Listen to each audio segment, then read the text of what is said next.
வணக்கம்.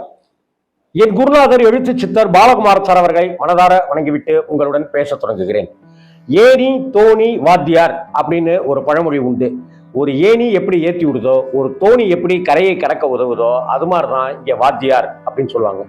இதுக்கு ஆப்போசிட்டா இன்னொரு பழமொழியும் சொல்லப்படும். ஆமை புகுந்த வீடும் அமீனா புகுந்த வீடும் அப்படின்னு ஒரு வார்த்தை சொல்லுவாங்க.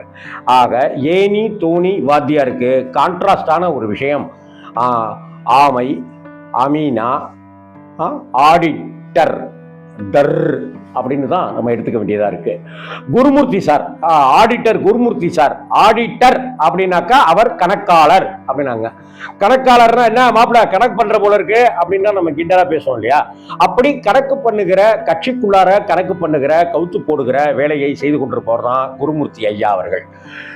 அவருடைய கார் சமீபத்துல சல்லுன்னு பறந்து தைலாபுரத்துக்குள்ளார பூந்து ஒரு 2 மணி நேரம் 3 மணி நேரம் கழிச்சு ரிட்டர்ன் அடிச்ச உடனேயே பாமக பெல்ட்னு சொல்லப்படுகிற அந்த விழுப்புரம், கள்ளக்குறிச்சி, சேலம், தருமபுரி, கிருஷ்ணகிரி, திண்டிவனம் அப்படிங்கிற பாண்டிச்சேரி உட்பட அத்தனை மாவட்டங்கள்ல இருக்கிற வன்னியர் சங்கத்தை சேர்ந்தவர்களும் பாமகவினுடைய அடிப்படை உறுப்பினர்களும் கொஞ்சம் கதிகலங்கித்தான் போயிட்டாங்க. ஏன் அப்படின்னு சொன்னாக்க, இது ஒரு அஜெண்டா. அப்பாவுக்கும் பையனுக்கும் நடக்கிற ஒரு சண்டை அப்பாவுக்கும் பையனுக்குமானது மட்டுமா? அதாவது ஐயா ராமதாஸ் அவர்களுக்கும் மகன் அன்புமணி ராமதாஸ் அவர்களுக்கும் நடக்கிற சண்டைங்கிறது ஒரு அப்பா புள்ள சண்டை மட்டும் கிடையாது. ஒரு பாகிஸ்தான் வார் மாதிரி தான், ஒரு இந்தியா வார் மாதிரி தான், ஒரு கிராமத்தினுடைய எல்லை பகுதி மாதிரி தான். இந்த எல்லை பகுதி என்ன அப்படின்னு சொன்னா, நான் திருச்சி ஸ்ரீரங்கம் கோயிலுக்கு போலான்னு சொல்றேன், நீ என்னடானாக்க இந்த பக்கம் வேற ஒரு கோயிலுக்கு இழுக்கிற அப்படின்னு நம்ம குடும்பத்துல பேசிக்குவோம்ல, அது மாதிரி தான். இந்த வருஷம் ஊட்டி போலாம் அப்படின்னாக்க இல்ல கொடைக்கானல் தான் அப்படின்னு சொல்ற மாதிரி தான். ஊட்டி போலாம்னு ராமதாஸ் ஐயா சொல்றாருன்னா கொடைக்கானல் போலாம்னு இவர் சொல்றாரு. கொடைக்கானல் போனாலும் பரவாயில்ல, கொடைக்கானல் இருந்தா அதல பாதாளத்துக்கு போனோம்னாக்க என்ன செய்ய முடியும்?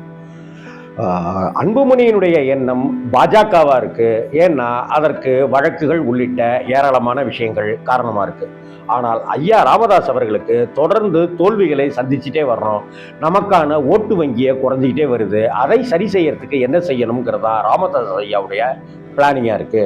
ஆனால் கட்சியை பற்றியோ, கட்சியினுடைய ஓட்டு வங்கியை பற்றியோ, கட்சியினுடைய அடிப்படை உறுப்பினர்கள் என்ன நினைக்கிறாங்களோ பற்றியோ கவலையே இல்லாத அன்புமணி ராமதாஸ் அப்படின்னு தான் கோகா மணி உள்ளிட்டவர்கள் எல்லாருமே வருத்தத்தோட பேசிக்கிறத நம்ம பார்க்க முடியுது. இதனுடைய 2 பேரையும் கை கொடுக்கிற விதமாக இங்க அஜெண்டா அனுப்பப்பட்டிருக்கிறவர் தான் அந்த ஆடிட்டர் குருமூர்த்தி ஐயா. காரணம் அமித்ஷாவுடைய வருகை. போன முறை அமித்ஷா வந்தாலே ஏதாவது ஒரு பரபரப்பு, ஏதாவது ஒரு அசைன்மெண்ட்டை அதை செஞ்சாதான் அமித்ஷாவுக்கு வெற்றி.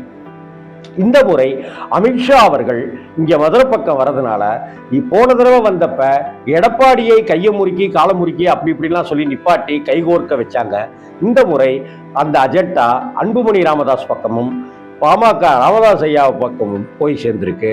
ஆனால் ராமதாஸ் முறுக்கி கொண்டிருக்கிறார், அன்புமணி ராமதாஸ் கையை நீட்ட காத்து கொண்டிருக்கிறார்.